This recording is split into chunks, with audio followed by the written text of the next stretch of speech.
How many years have we been making videos on LG grams? And to be honest, they've never done particularly well. The views just aren't really there for it, which is a shame because I've always been a fan of them, but they've just been very expensive and arguably a little bit boring. Yes, they've been super duper lightweight, but beyond that, nothing particularly interesting, just an Ultrabook. Well, things have changed. Say hello to the new LG Gram Style. Still very expensive, but a whole lot more exciting. I mean, firstly, just look at this thing. We've got this kind of iridescent finish to the lid and also the palm rest. Actually, this has an invisible touchpad as well. You can see as I swipe over it, these little lights pop up. Very similar to the Dell XPS 13 Plus, although I do appreciate it shows us the boundaries for it, and it is a bit tasty. I mean, as the light hits it, it changes color. Probably one of the best looking laptops I've seen in a long time. But it's not just a pretty face, because we also have 13th gen P-series processors on the inside, up to an i7, and also an absolutely stunning display. This is a real highlight for me.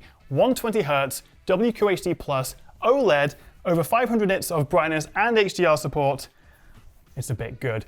Downside, no touchscreen. Also, this screen wobble, not my favorite. Come on LG, we can tighten that hinge. It's still one of my biggest criticisms, is it just wobbles all day long.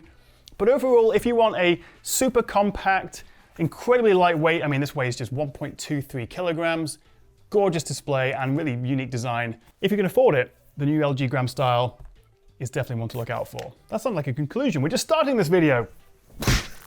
If you do find this video useful, then a cheeky like and subscribe would be lovely. Okay, so the new LG Gram Style comes in two sizes. This 16-inch model and a 14-inch one that squeaks in at just under 1 kilogram. Now this high-spec 16-inch review sample I have is around $2,000 in the US, although right now it's actually $200 off, but here in the UK it's a pretty hefty £2,400. But of course that does include sales tax. But it is a fair bit more than its rivals like the Samsung Galaxy Book 3 Pro or the Lenovo Yoga 9i Gen 8 or Acer Swift X. And at least in the UK, the pricing is much closer to the much more powerful Samsung Galaxy Book 3 Ultra with its RTX 4050 graphics card.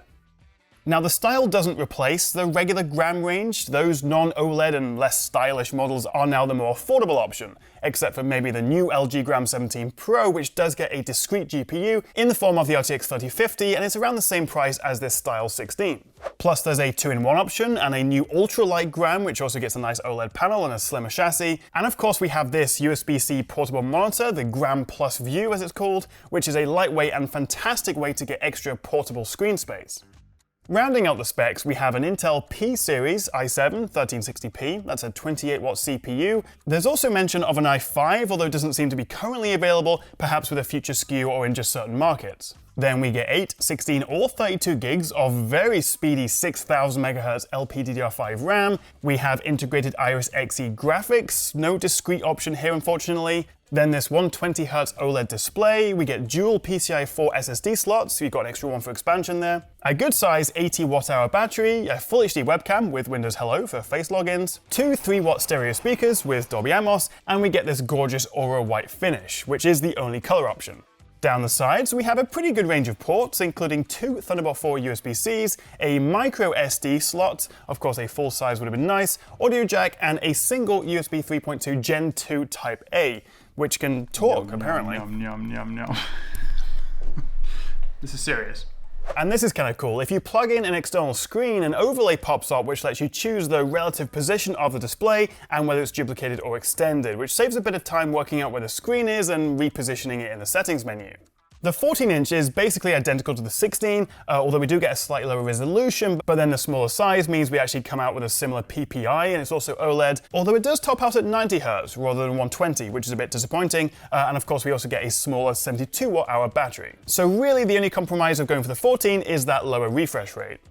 Let's take a close look at this design, and it is seriously sleek looking compared to the regular Gram, and those ever-changing iridescent-y holographic colors are definitely eye-catching. The lid and the palm rest are covered in Gorilla Glass 5, which should help to reduce scratches, while the base and the rest of the chassis are a combination of LG's aluminium magnesium alloy and a bit of good old plastic.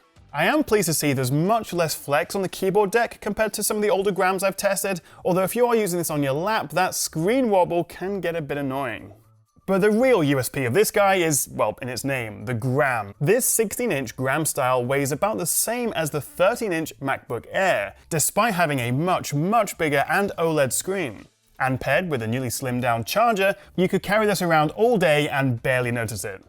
I also really like this hidden touchpad, and as you run your finger along it, these two edge light strips light up, which I think is a great solution and much better than guessing where the edges are, like on the Dell XPS 13 Plus. Similar to the Force trackpad on the MacBook, it doesn't physically click down, but we get a haptic feedback instead, which is as accurate and responsive as a regular pad, but the lack of a real click is definitely less satisfying. And I must admit, I do find the sound, the click of the trackpad, just to be a little bit too loud and a bit annoying.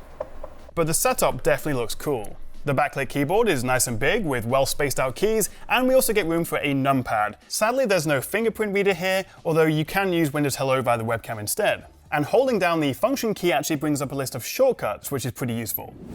So it has decent specs and a lovely design, but for me, one of the highlights of this guy is this gorgeous OLED screen. I mean, just look at this thing. HDR movies and TV look incredible thanks to those near perfect black levels and contrast. It also gets the Display HDR 500 True Black certification, although I actually measured brightness of just under 800 nits in HDR and around 500 in SDR. It would have been nice to have Dolby Vision support, but instead we're stuck with a more primitive HDR10. So it's bright, it's OLED, it's 120Hz, it's 16:10, so a little bit taller, which is great to see, and also we get a WQHD Plus resolution. So we're actually getting 3 times as many pixels as a regular 1080p panel. It's not full 4K, but it's nice and sharp, and I think a good balance for battery life as well. Although sadly there's no touch input, it's not a touchscreen. However, it is very color accurate. I measured 100% sRGB, 96% Adobe RGB, and 99% DCI-P3, which is pretty much pro-level accuracy and more than good enough for editing your photos and videos and graphics. So yes, this screen is incredible, but let's move on and talk about performance. Browsing with loads of tabs open and multitasking with Office apps was nice and slick, and the fans in LG's so-called mega cooling system only really kicked in when I started running my benchmarks, and even then it was pretty quiet. And it's more than fast enough for your day-to-day workloads and even some photo and video editing, but for really demanding or GPU-intensive tasks like 4K video editing or some proper gaming, then you'll probably want to step up to a laptop with a discrete GPU and a higher power 45W H-series CPU. As for gaming, with the integrated Xe graphics, it's an option, but only for more casual titles. Even Rainbow Six Siege, which can run on almost anything, struggled to hit 30 FPS at medium settings at 1080p, with things only becoming a more playable 45 FPS at a downright ugly 720p.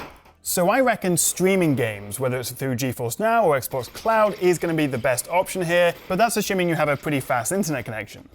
As for battery life, well, it's nothing to get too excited about. I got around 10 hours of general use at 50% brightness and a not too impressive 7.5 hours of video playback. And it's considerably shorter than what you get on the regular Gram 16, which means it's probably down to the OLED screens being more power hungry. But it's not bad by any means, and you'll still easily get through a full work day. It's me again, joined by Sylvie, who apparently does not want to be on video for this. I'm recording with the LG Gram Styles 1080p webcam. We've got Sylvie there. We've also got Pete behind the scenes, in order of importance for the team.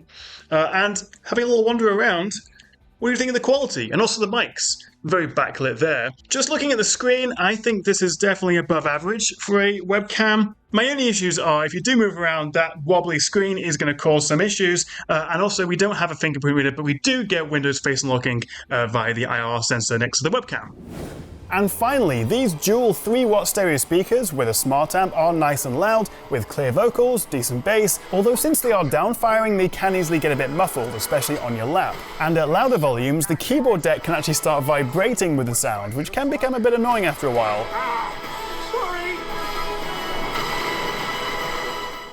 It's not perfect, it's very expensive, but I have to say I absolutely love this thing. It's one of my favorite laptops of the year so far. Yes, I'd love a discrete GPU and slightly more premium bezels and a more robust hinge. That screen wobble just drives me nuts, but I really love this thing. The performance uptick with 13th gen, the gorgeous 120Hz OLED screen. I love the design, although not everyone does, it's very subjective. I think the LG Gram style is a proper upgrade and the most exciting laptop LG have made for quite some time. If you can afford it and you are looking for a big screen, super portable and ultra lightweight laptop, then you can do a lot worse than this guy. But it is hard to get away from the feeling that the price is just a little bit too high for something with a low wattage CPU, no discrete GPU, and a fairly average battery life. And if you don't mind having a laptop that weighs a couple of 100 grams more, then there's a lot of more affordable alternatives out there. However, if you do really like the idea of an ultra lightweight Gram, then maybe save a few hundred and go with the regular Gram 16, which is currently around £1,500 to £1,600 for a similar spec, with a longer battery life, just without the OLED screen and the extra, well, style. But what do you reckon? Would you be tempted to pick one of these up, or not a fan? Let me know what you make of it in the comments below, and if you enjoyed this video and want to see more laptop reviews, make sure you hit that like and subscribe button below. I'll see you next time right here on the Tech Chat.